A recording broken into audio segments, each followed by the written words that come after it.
Good evening, you're watching Brass Tacks. I'm Zakir Jacob. It's a case that has got India shocked and completely riveted. The arrest of Sonam Raghuvanshi as the prime suspect in the murder of her newly married husband, Raja Raghuvanshi. Sonam will be taken to Meghalaya tomorrow. She's going to be there on transit remand. In Shillong, she will have to be produced before a judge, and then it's up to the judge whether to remand her to further police custody or send her into judicial remand. But there is something utterly depraved about this crime. And maybe it's simply the fact that it's the woman in this case who happens to be the alleged murderer. Usually it is the men who are accused of such violent crimes against their spouses. So now the tables have turned, which is leading us to ask a very simple question, but this is a simmering resentment that many men across this country have felt, that the law is unfair or maybe even unequal to men in India. Even though the law explicitly says, Article 14 and 15 of the Constitution clearly says that everyone is equal in front of the law, but there is this simmering resentment, this feeling amongst a section of men, and it has been brought to the fore in the Sonam Raghuvanshi, Raja Raghuvanshi case, that somehow the law treats men differently than it treats women. But I want to first bring you up to speed with the different states, the different places that have become pivotal in this Meghalaya murder mystery. It's getting murkier. Let's break down how this plot was hatched, who are the principal players, and how it was executed. It spreads across 4 different states. Indore, of course, is central because that's where both Sonam Raghuvanshi and Raja Raghuvanshi hail from. And also the other main accomplice, the boyfriend of Sonam, Raj Kushwaha, he also hails from Indore.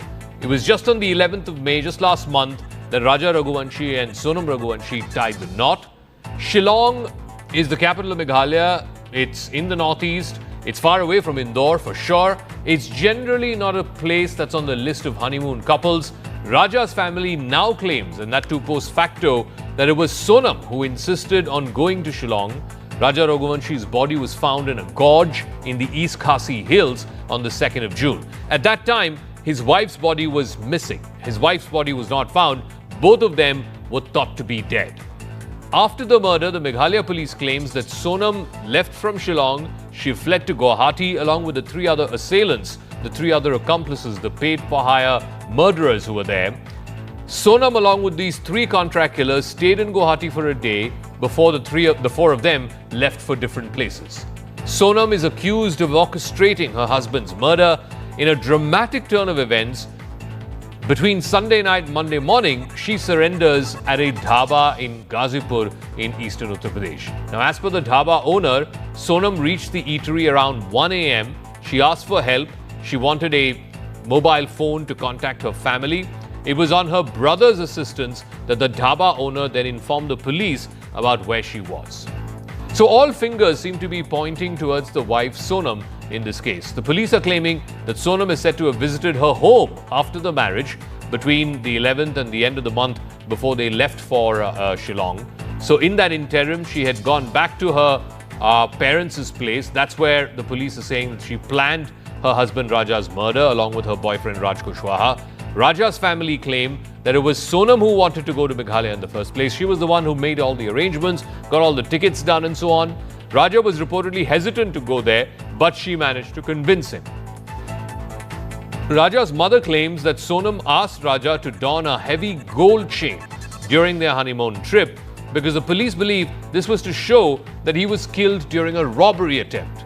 The police have also claimed that they have call data records which show Sonam was in constant touch with Raj Kushwaha, even though Raj Kushwaha did not travel to Meghalaya.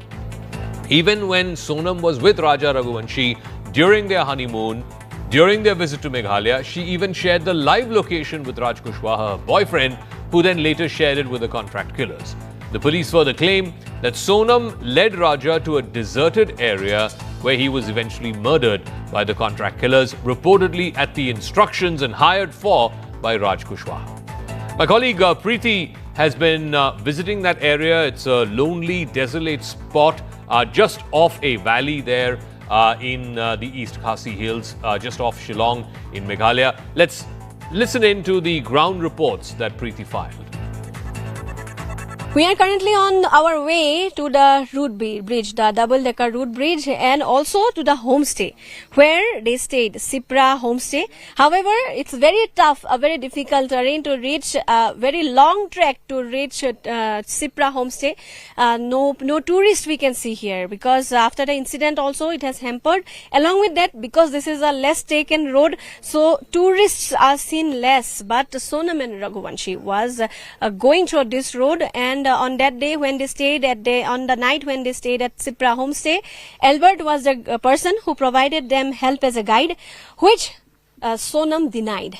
And that was a big clue for Meghalaya police, because Albert was the person who also said that there were three more people who were Hindi-speaking people, and it seemed like Sonam was tracking behind Raja Raghuvanshi and was walking with the three other people when, at the time, she was meticulously planning to execute the murder plan which she had planned much earlier perhaps.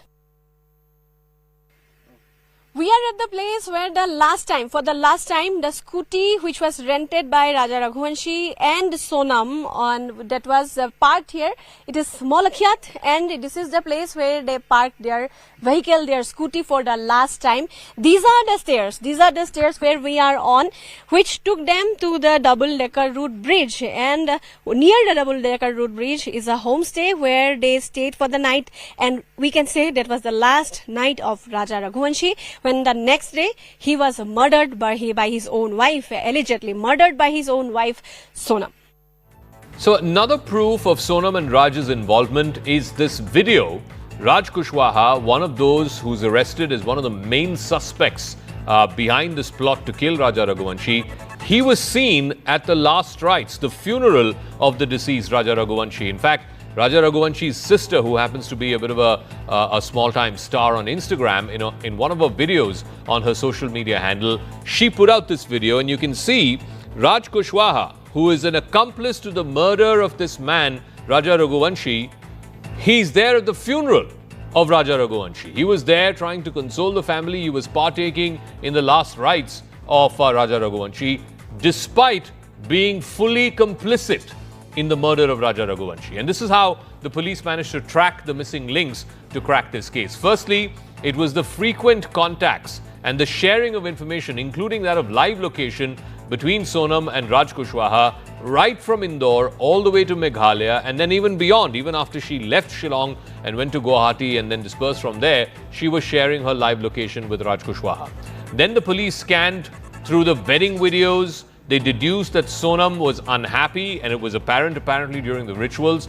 That further raised questions whether she even wanted to marry Raja in the first place. Then it was the staged robbery. Remember, she had reportedly asked Raja to wear a thick chain around his neck so that it appears like a robbery. Raja Raghuvanshi's gold chain, his bracelet, his wallet were all stolen, while Sonam reportedly did not lose any of her belongings. So that itself was quite odd for the police. And further to this, the post-arrest visuals show no injury marks whatsoever on Sonam's body, indicating that she was not harmed by anyone. Because this is important, because she had claimed that she too was kidnapped and that she too was a victim. But there was no hurt marks on her body, there was no injury, there was no wounds on her body. What really turned things around for the cops was the testimony that was given by the guide. You heard Preeti talk about him a moment ago. The local guide there in Meghalaya, his name is Albert. His request or his offer of service was turned down by this couple, and that led to the police to uncover Raja Raghuvanshi's murder plot. He revealed to the police that he had spotted the couple along with three other men who were speaking in Hindi. So clearly, the spectre being that they were non-locals, they were not from that area. So what were these three men doing along with this couple? That raised the suspicions of the police.